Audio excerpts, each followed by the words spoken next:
बहुत ही मान व सम्मान के योग आज की सभा के अध्यक्ष माननीय मंचासीन परम आदरणीय प्रांतीय अध्यक्ष जी, पूरी टीम और सभी मेरे नौजवान साथी, बुजुर्गों, आप सभी को सबसे पहले सादर वंदे प्रणाम और एक जोरदार जयकारे से अपनी बात को रखना चाहूंगा। जय जय श्री राम। महाराजा अजमेर देव जी की धन्यवाद।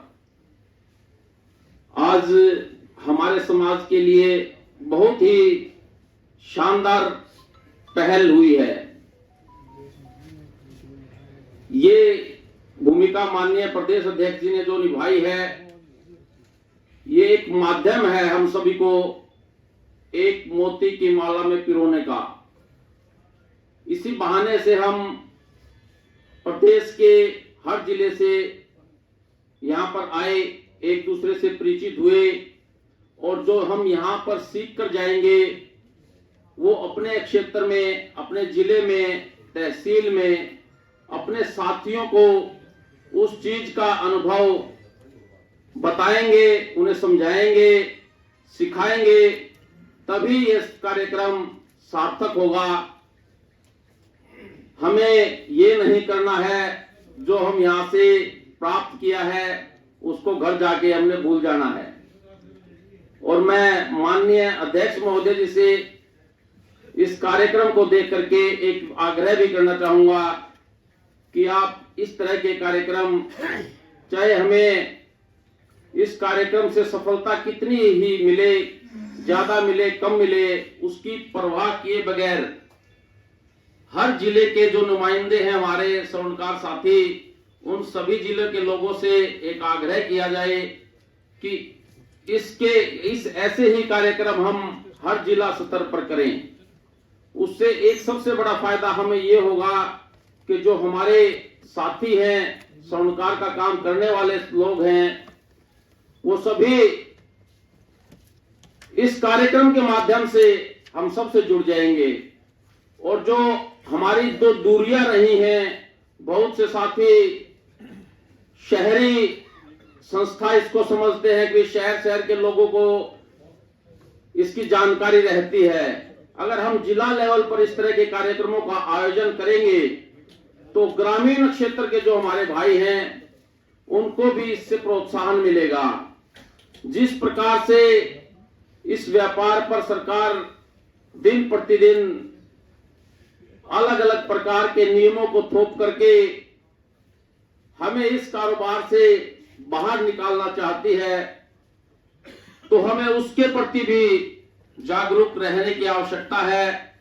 जो शहर के साथी हैं, शहरों में व्यवसाय करते हैं, उन सब साथियों का, हम सब का एक दायित्व बनता है कि जो हमारे ग्रामीण क्षेत्र में हमारे भाई कार्य कर रहे हैं, उन नीतियों से, उस कारोबार के नई नई बातों से हम अपने गांव के भाइयों को भी प्रेरित करें और इस कारोबार के प्रति उन्हें प्रोत्साहित करें।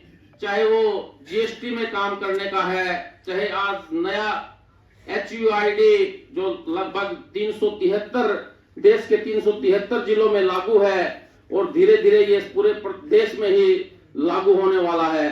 जो जागरूक साथी हैं, जो इस संदर्भ में HUID BIS से संबंधित अपने कारोबार को कर रहे हैं, और जो लोग इस कारोबार को मतलब बगैर नियम कायदे के कर रहे हैं, उसके बारे में भी हमें अपने साथियों को समझाना जरूरी है। अगर हमें कारोबार करना है तो सरकार के नियमों से कारोबार करना पड़ेगा, ये हमारी मजबूरी है।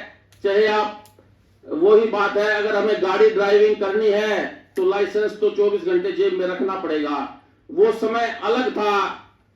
आज भाव को देखिए, अगर सरकार की किसी भी प्रकार की छोटे बड़े दुकानदार पे किसी तरह की रेड पड़ती है, 10 ग्राम भी सोना अगर हमारा सामान इधर उधर जब्त होता है, सील होता है, तो उसको सालों साल लग जाते हैं छुटवाने के लिए। तो मैं जितने साथी यहाँ पर बैठे हैं उन सभी से मैं एक आग्रह करूंगा, जो हमारे ग्रामीण परिवेश में काम करने वाले साथी हैं, तहसीलों स्तर पर जो काम करते हैं, जो इसकी चीज के लिए प्रेरित नहीं है कि भाई हमें नियमों मुताबिक काम करना चाहिए, नहीं करना चाहिए, उन साथियों को सरकार की रीति नीति और सरकार के नियमों के प्रति जागरूक करना हमारा सबका पहला दायित्व है।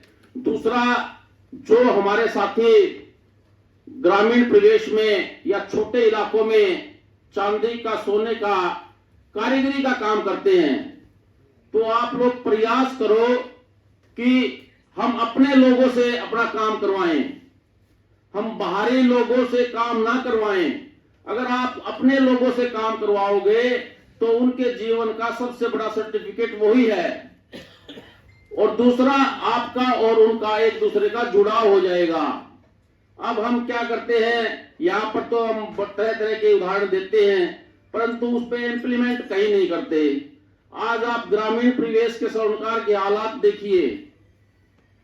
हमारा दायित्व है ये, अगर हम हमारे दिल के अंदर समाज के प्रति कुछ करने का दर्द है, तो हमें अपने समाज के उन लोगों के प्रति भी सोचना हमारा सबसे बड़ी दायित्व है। जो लोग ग्रामीण परिवेश में एक एक कमरे में 5-5 परिवारों का परिवार रहता है, और पहले तो क्या था, टाका टल्ला लगा के चांदी का छोटा मोटा सामान सेल बिक जाता था, वो अपना गुजारा भत्ता कर रहे थे। अब उनकी हालात इतनी दयनीय हो गई है, भाव को देखते हुए, आगे बाजार के हालातों को देखते हुए, हमें उन भाइयों का भी ख्याल रखना हमारा दायित्व है। मैं आप सभी से ये आग्रह करना चाहूंगा कि सभी साथियों को, उन साथियों को भी प्रेरित भी करें और उनके परिवारों के भी जो हम संभव सहायता कर सकते हैं। क्योंकि देखिए, हम यहाँ पर लोग आए हुए केवल एक ही अपने समाज के लिए काम नहीं कर रहे, हम विभिन्न संगठनों में समाज से संबंधित, सामाजिक कार्यों से संबंधित हर प्रकार के कार्यों में हम रहते हैं। हर प्रकार के कार्यों में हमारा चिंतन मंथन रहता है। क्यों न हम थोड़ा सा हिस्सा अपने समाज के लिए उसमें से निकाल दें, तो हमारा समाज, कहते हैं ना कि मिल नहीं सकते, क्यों नहीं मिल सकते। आज जोगिंदर जी ने और उनकी पूरी टीम ने ये पहल की है, और इस पहल का आप नजारा भी देख सकते हैं। जहां पे भी ये जाते हैं, वहां सैकड़ों की संख्या में जो हमारे स्वर्णकार भाई ये कहते थे कि हमारे कहने से आते नहीं है, बैठ के नहीं फैल हो रही है, हर जगह सार्थक परिणाम निकल रहा है। केवल प्रयास करना हम लोगों का कार्य है। हमें अपने साथियों के लिए, अपने भाइयों के लिए हमेशा पॉजिटिविटी की बात, सकारात्मक विचार प्रस्तुत करने चाहिए। वो समय गया कि हम एक दूसरे की बुराई करके, इधर उधर से वो करके, उन सब बातों को छोड़ दीजिए। किसी ने अच्छा किया, बुरा किया, वो सब अपने लिए किया। हम एक ही संकल्प लेकर के जाएं कि भी हमें अच्छा करना है और अपने भाइयों के लिए अच्छा करना है।